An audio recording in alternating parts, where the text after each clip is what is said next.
right. Hello, everybody. Thank you for joining us for another episode of Mastering Grad School. I'm Rachel Carvajal, your host, and today joining us is Dr. Andria Rusk. She is the Executive Director of Public Health under the College of Health Sciences, and she's here to tell us all about their new program and what they have to offer our grad students. So, Andria, welcome. Thank you. And if you would, just take it away and tell us what you're doing here. Yeah, what are you doing here?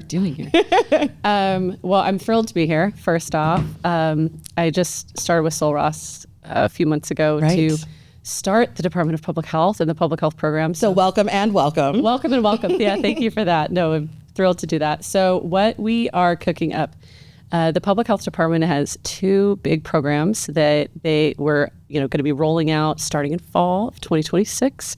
Very exciting. Well, first is a Master's of Science degree in Public Health Sciences, which is kind of my baby right now. So it's a 30-unit, 1-year accelerated degree program. Oh, that's incredible. It's taken a lot of work to get her there. Yes. We're very excited. So that's, if you're full-time, it'll take you 12 months. And that's the first degree. And then the second is an arrangement that we have started with Texas State, where you can live at Sul Ross, take Sul Ross classes, take Texas State classes remotely, and get a Bachelor's of Science in Public Health from Texas State. Wow. So the degree will actually say Texas State on it, but you'll take all your classes right here in Alpine. Oh, that's interesting. Okay. Yeah. That's, so not to get into the weeds too much about that, but I know because we are part of the Texas State University system, which is partnered obviously with Texas State. So, does Sul Ross get the tuition dollars for that? Is like, what's the how does it work? Right. What's the benefit for Sul Ross, other than the enrollment and things like that? Yeah. So Sul Ross is all of the GE courses, your first couple of years are all Sul Ross classes. Right. Sul Ross faculty, Sul Ross classes. Okay. That's how that fits in. And then when you start moving into the major, most of those major courses will be taught and hosted from Texas State. Okay. So you'll be taking those classes online with Texas State faculty. Sure. So that's kind of the arrangement. How they worked out, the dollars and cents. Yeah, don't get into that. To me. Okay. Yeah. That's great. I mean, partnership and collaboration is always something we're seeking out. Absolutely. And increasing access to education. Yes, exactly. Is really the name of the game. That's one of the biggest reasons why I'm here. Great. Is because I'm a huge proponent, of course, of public health education. It's what I've done with my life. And just increasing access to public health education, because I don't know how many people know this, but probably most people do because you feel it, but there is anywhere from a 30 to 70% labor market shortage in public health. That was my next question is, you're here to fill a big hole in and a big need in the public health services area. So. Exactly. And, most people know that all of our counties that are in our area, the Trans-Pecos kind of region, Brewster, and several others are designated healthcare shortage counties. Yeah, absolutely, yeah. And in fact, almost every county in the state of Texas is a designated healthcare shortage county. That's insane. Nearly every one. And so we have to, we're working on, increasing access to medical school, and our nursing programs in the College of Health Sciences are doing so well. Kinesiology as well, that we're trying to kind of fill those gaps, and public health is a big one that just hasn't come out here yet. So because I know that we have the nursing center, and so that all ties in with so explain what is so you're doing public health, and that is different from nursing or so what is the difference, and what sort of career paths would a grad student be looking at with public health? Great question. So when you look at medicine kind of broadly, there are two ways to go about medicine. There's patient care, which is usually somebody's already sick, right? And they need somebody bedside that's going to get them better. Sure. And that is your doctors, your nurses, your PAs, your NPs. Kind of frontline people. Correct. Okay. And really it's patient care. Got it. So it's kind of one-on-one patient care, clinical care. Okay. And then, of course, kinesiology can, fit into that as well. Some rehabilitation, people get injured, but really you're taking sick people and you're kind of getting them well. Sure. The other side of medicine is the public health side. And so that's when you're dealing with entire communities. And here's a great example. I'm just going to use a story from a friend of mine who used to run an emergency department. Okay. And so she worked emergency department in New York City, and she had people coming in with the same ailments. I don't actually want to get into it too much because it's a little sensitive, but these people were coming into her ER, and this one person has it, and then a few weeks later another person has it, and then she sees the next person again coming back. And after a while, she's like, I'm getting really tired of treating the same people for the same problems over and over and over again. What is going on? Well, what's going on is public health. Okay. Sure. And in that particular instance, what was going on was a mental health crisis, which is another addition to the College of Health Sciences with our clinical psychology programs, which is coming in, and that's hugely important and is a part really of public health because, mental health is public health. So another example is, and the people that listen to this that do clinical care are not going to like this analogy at all. So I apologize because it's hugely biased, but it's a great thought picture of somebody in a bathtub, and the bathtub is filling up and it's going to overflow. And doctors are taking buckets and they're, treating one patient at a time, trying to throw water out of this tub. Sure. Public health person's going to turn off the tap. Okay. Yeah. So, like I said, I can understand why the clinicians are not going to like that. Feel a little, Yeah. But of course, sick people need care. Clearly, clinicians have an enormous role to play in the lifetime of our health and the health of a community and of a society. Of course. That's who culture looks to first and who the society identifies as. But without public health professionals, these are people that are dealing with big problems, things like smoking cessation and safe sex practices and childhood obesity, and all of those kind of big issues are all public health issues. When there's outbreaks, we had that huge measles outbreak happening in Texas. Very scary. I'm the parent of a little one, and that's a very scary situation to be in. Those are public health professionals that are epidemiologists that are seeing the cases. They're counting the number of cases. They're running the statistics saying, this is more cases than we should be having. Right. That means it's an outbreak. What do we do? And they start tracing patients and looking at infections and putting in control measures in schools, hospitals, places of business, daycares, in order to try to limit the outbreak and ultimately save lives. Wow. Okay. And that's what public health does. That's very important. COVID. Exactly. Yeah. We all understand now the importance of and what a pandemic, all the things that come along with that. So I'm hoping that, that will lead to a broader understanding and appreciation of public health and how, and especially in this political climate, and that's all I'm going to say. But all you need to say. How extremely important knowledge and information and accurate information is, especially right now. So what a really important career path to hugely to be able to offer to our students and guys. I mean, if you want a meaningful career where you're guaranteed a job, really, sounds like just about anywhere. So this is it. This is and within a year, 30 units in a year, guys, that's incredible. What a great opportunity. So I love that. The need was recognized and a solution is being offered. Right, exactly. And a really affordable one at that. Absolutely. It's not just the 30 units and it being in a year. Not only does it make it so much more achievable for people that want to get immediately into the workplace, out of drive or financial need or whatever. It's, we want to get to work faster. It does that. But also 30 units rather than larger programs also means it's cheaper because you're paying for fewer units. And at one of the most affordable colleges, universities in the nation. Right. I always want to harp on that.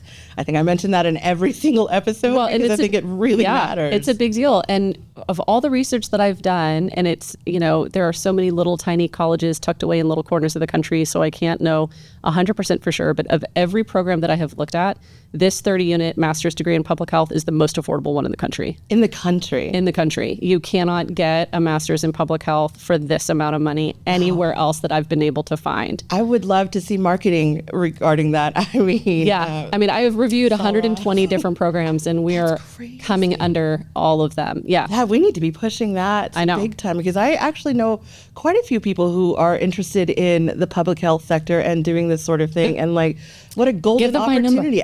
I definitely will. Yeah.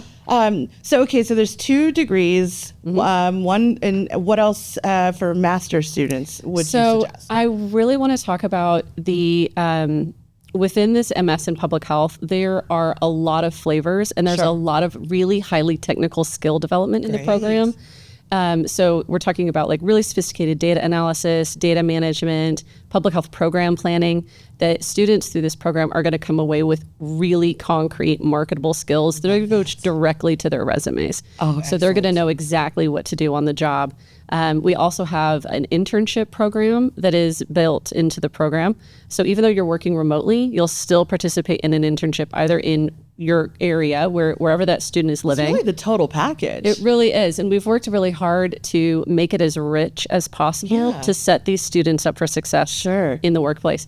And one of my favorite features of the program is we worked with the Career Services Office right here at Sul Ross to build in a professional development sequence. Oh, wonderful. So students are getting career support all the way through the program. Yeah, Brooke is great. We had her on a couple of episodes ago. Yeah, fantastic. So she's doing, interview skills, resume development, digital portfolios, which is kind of the new resume, leadership skills, ethics in public health practice, teamwork and team building, all those components students really are going to come away with. That is so, that's so holistic.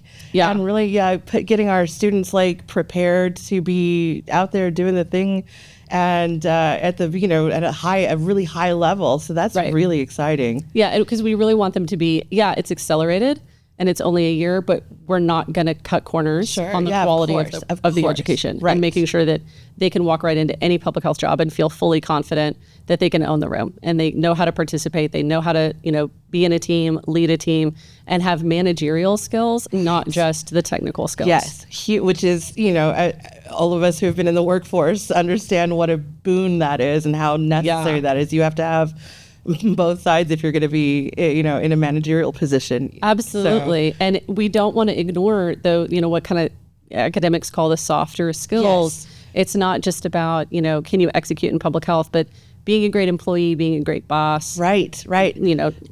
Contributing positively to your workplace culture, which elevates everybody. Right. So absolutely. When is this coming online? When can our students start signing up? So we are moving through accreditation right now. Sure. And that's fun. It's been a peach. Honestly, I would love to bag on that, but the process has been super smooth. Oh, good. The support at Sul Ross has been fantastic. Great. We have flown through every approval gate so far. That's wonderful to hear. Super easily. Good deal. It's just been a great experience.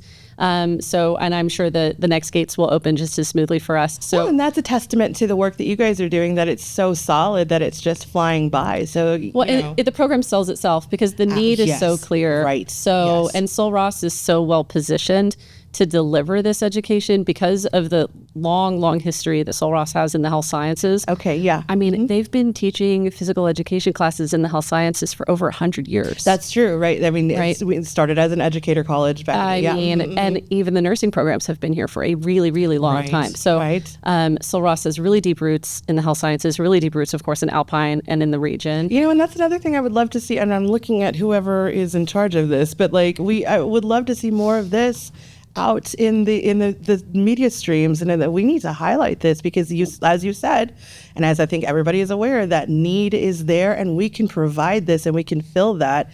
And it's a historical, component of what we've been doing. So maybe we'll have a meeting with communications or something, but I'm not mad at it. Yeah, obviously, right? This is good for you.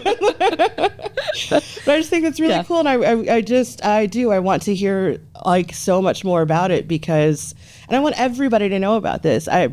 Because a shot at a meaningful career and that is accessible and affordable. Yeah. That's sort of the golden ring that we're all shooting for, right? And that's not, and again, in this economy, that's sort of exactly what we need. Really. It's getting people right back into the workplace in a way where you're seeing, I love to talk about ROI. I love to talk about return on investment. Yes. And this is the 4th degree program in public health that I've built. Oh my gosh, wow. So I've done this for several other universities. We're so lucky to have you. Thank you so much for being here. Thank you so much. But no, I love doing this. This is why I do it, because I'm very passionate about it. I feel very strongly about public health education and about education in general, making it sophisticated, making it dynamic, making it sexy, making it engaged, particularly in a fully online program like this one. Which is so hard to deliver on. I am an online student right now, and I understand, and I'm also also a course designer. So yeah, But we dig really deep into digital pedagogy and making sure that we're delivering content that is capturing the imagination of our students and delivering what they need to be as successful as they can be, but also enjoy the process. Yes, that's so important. It doesn't have to be miserable. Right. It really doesn't. Like, let's you not. don't have to be a martyr. You can enjoy your degree.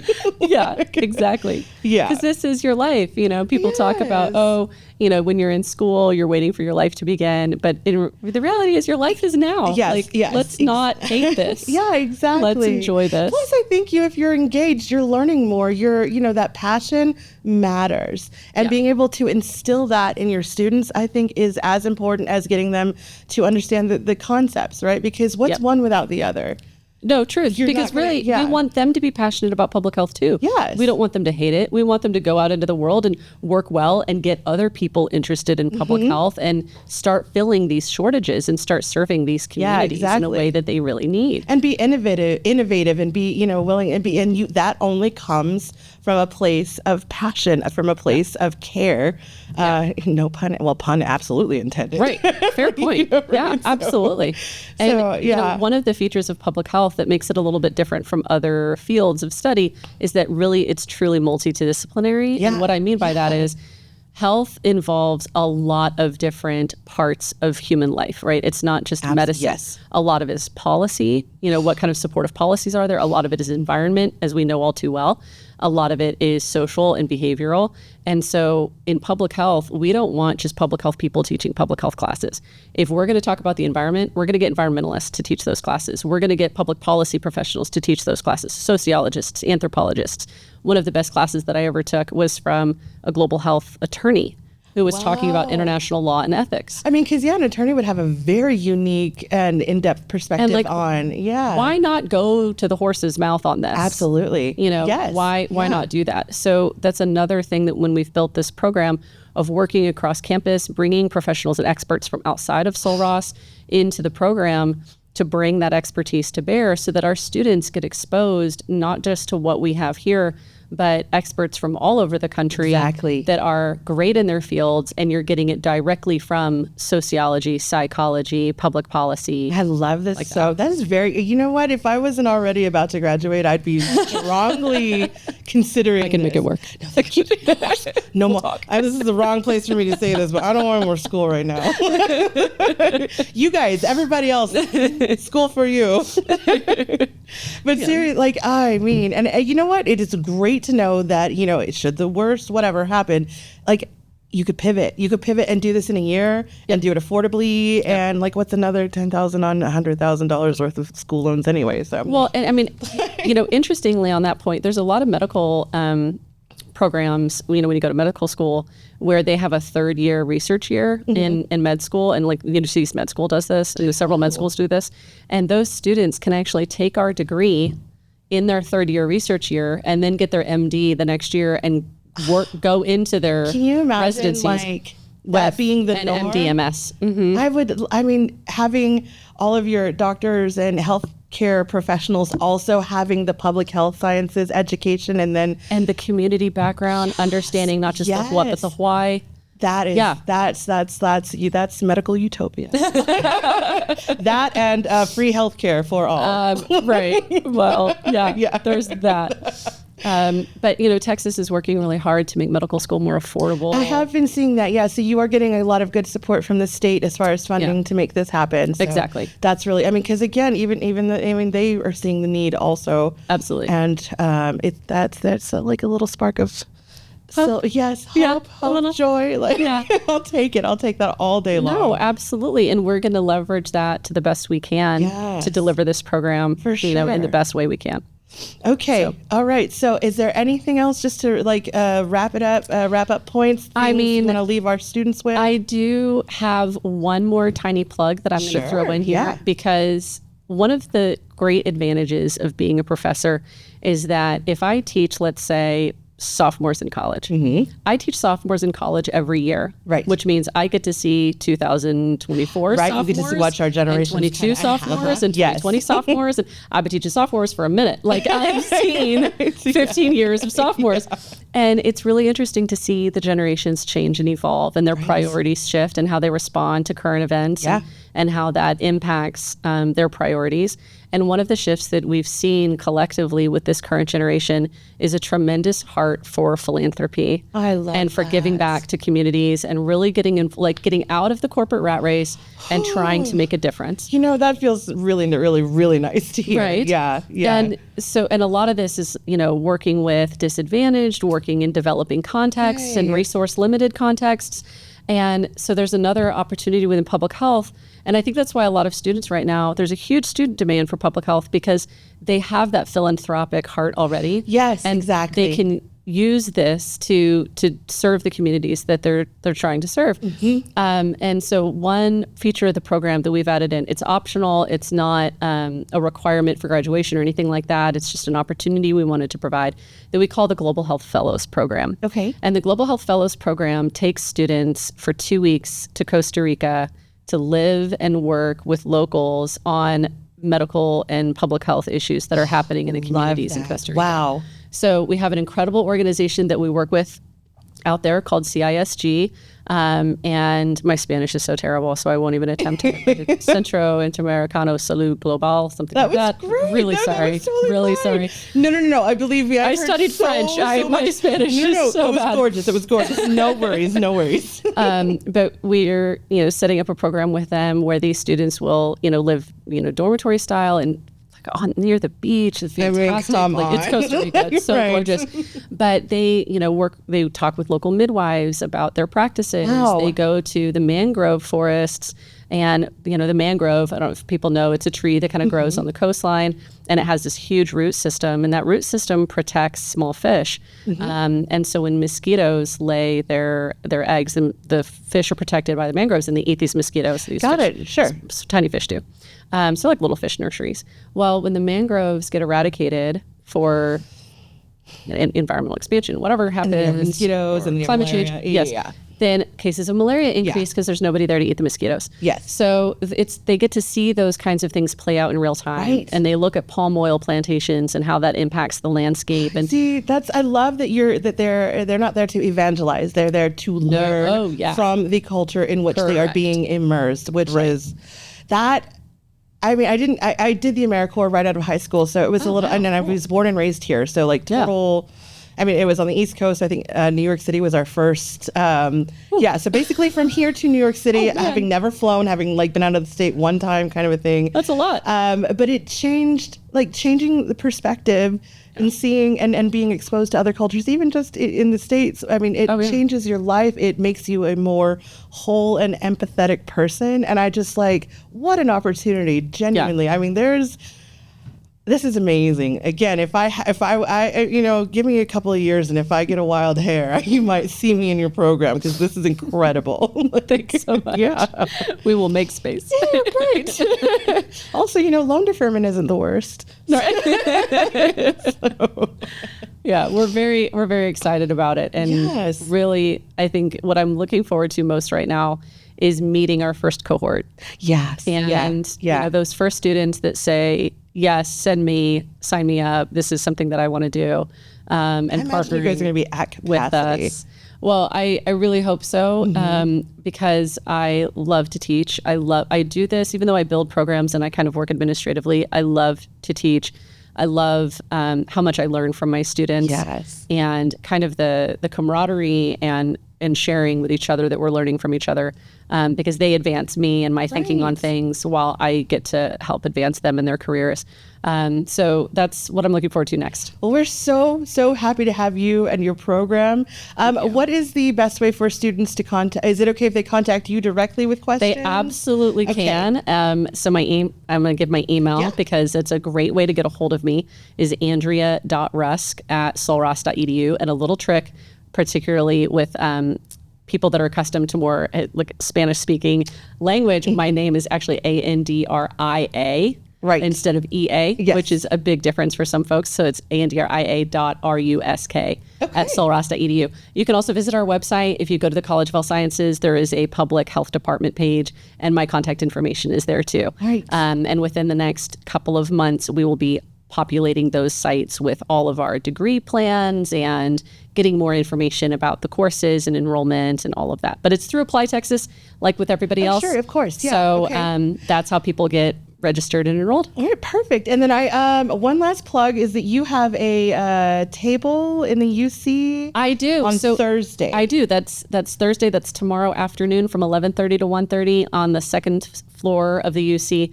We're going to have like a public health science student interest group chat because, like I said, I just can't wait to meet these students. Yeah. So I'll be answering all of these questions. Okay. And we've got some flyers with more detail and stuff like that. Great. So I don't think this will be ready and out by Right. the time, but if hopefully that will be a continuing thing or at least Yes. a more than one time thing. Absolutely. So you guys will keep an see eye out us for that. at the Beyond Graduation Fair. Okay, great. Okay. We will be there too. So you guys come check that out. You should check that out anyway because that's the whole point, right? Is to get beyond graduation. Yeah. So once again, thank you so much, Dr. Rusk, Thanks for joining so much, us. Rachel. This is very, very exciting. I cannot wait to get this information out to everybody. And y'all, check this out. This is amazing. If you want a fulfilling career, accessible career, a holistic education, this is your program. So thank you guys again for joining us and stay tuned for the next episode. Thank you. Thanks, Rachel. All right. Bye.